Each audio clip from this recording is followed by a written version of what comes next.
Hi, this is Taryn Grome, editor of Pharma Voice. We met with numerous inspirational thought leaders at this year's DIA annual conference as part of our Editors Take video series. I hope you enjoyed this discussion. In this episode, Taryn meets with Kevin Duffy, Global Vice President, Global Solutions, Life Sciences and Healthcare, Kelly Outsourcing and Consulting Group. Kevin, welcome to DIA 2017 here in Chicago. Taryn, always a pleasure. I won't tell you how many years this has been for me, but it's been a few. I understand. Yes.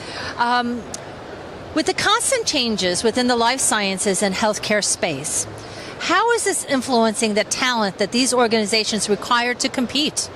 Well, just like anything else in life sciences, nothing stays the same, and same holds true with talent acquisition. And what we're out there talking to customers about is developing a talent supply chain management model for the acquisition of labor in this space.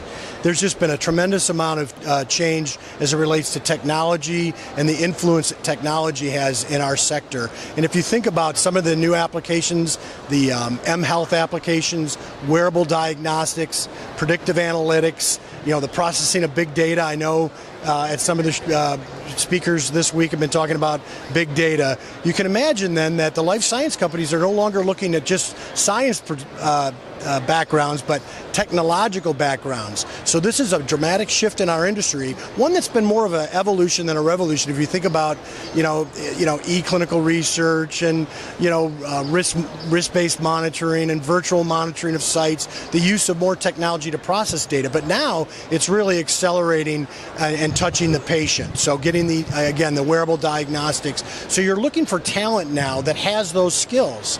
And now life science is competing with the likes of the big IT companies. If you think about Apple and Google and Twitter, these are the companies that the young folks used to look to go to. Now the life sciences companies are trying to get them to come to into this sector. So it's a real competitive space now for talent, and never changing. I know that talent is one of the number one things that CEOs have on their minds. So given that fact, how can life sciences companies attract this new talent base? Right. Well, let me throw some statistics at you and why this is on the mind of some CEOs. If you look at the sector itself, over 50% of the employees in the life sciences sector are 45 years or older. So you have an aging workforce. This combined with the baby boomer that everybody reads about, that the baby boomers are aging out, that in the perfect storm also, if you look at the number of individuals that are going into the STEM, science, technology, engineering, mathematics, is declining. So you've got an aging workforce that's leaving. You've got millennials that are coming in, fewer of which are in the STEM, have STEM in their background, and the simple math that this generation of folks coming in, there's just fewer of them. This is simple math. Back in the baby boomer era, you had 4 or 5 people per family. Now you have 1 or 2 people per family. So it's become almost a crisis in the industry. And so CEOs, their primary role is to develop that positive work culture. This is a very, very important factor for millennials. They're looking at a place where they can go, they can feel empowered, they feel that they are doing well by doing good, and that's always been the traits of the individuals that come into life sciences. They really want to feel like they're making a difference with patient outcomes. So it's very important for them to go into companies where they feel like they have that positive culture. And I'm unfortunate to say life sciences had a few black eyes the last few years. If you look at some of the political issues around pricing of some of the products, product recalls, a lot of lawsuits, these are things that are very important for millennials to look at, and influences where they go to work, why they go to work, and where they stay when they go to work. So these are the things that CEOs have on their minds right now around finding this talent, competing, for talent that they didn't have to compete for before, and then keeping them there. This whole business around culture is so very, very important. Let's delve into that a little deeper. So once they get them, how do they keep them? Well, they keep them. So if you look at, and I've published an article this month in the Pharma Voice that talks about, not only how to attract, but how do we retain millennials. And it's funny, when you boil it down to what's important to them, if you think about the difference between this generation and past generations, it's no longer just about the salary or the title. It's really about lifestyle. It's about work environment. It's about empowerment. It's about training. How is this job going to make me a better person? How is this going to advance my career?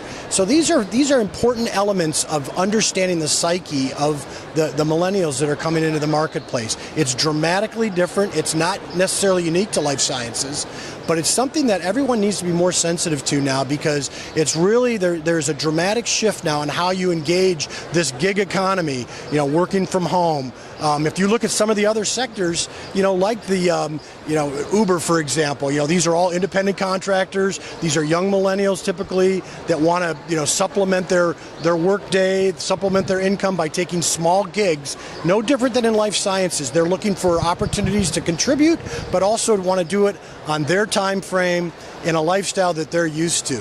So these are all factors that are really at the forefront now of, and why I mentioned earlier around a talent supply chain management model. It's no longer just go out and hire. It's you have to have a strategy, a long-term strategy, because the horizon is now as far as what's happening in the dynamics of the demographics and the psychographics of the folks we're hiring in life sciences. That is such a great perspective on what the future holds for us.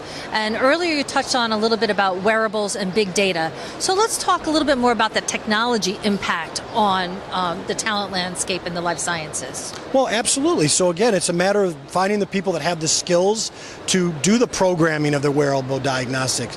The skill, if you even look at back in the day, finding high talented data management, predictive analytics, SaaS programmers, this has always been an area that's very difficult to recruit for. And quite frankly, because of the geographic clustering of the Northeast, the Midwest, everybody's poaching that talent from one another.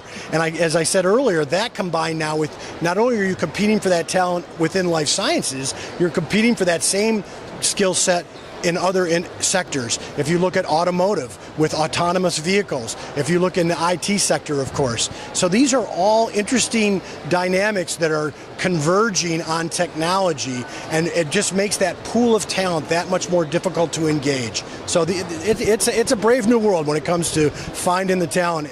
This whole business around innovation and disruption is for real, and something that we have to keep our eye on. Kevin, thank you so much as always for bringing these great insights to us and to our listeners. My pleasure. Always great to see you. For more information on this topic, visit our Thought Leaders website. For more Editors Take videos from the DIA Annual Conference, visit www.pharmavoice.com. Thanks for joining us.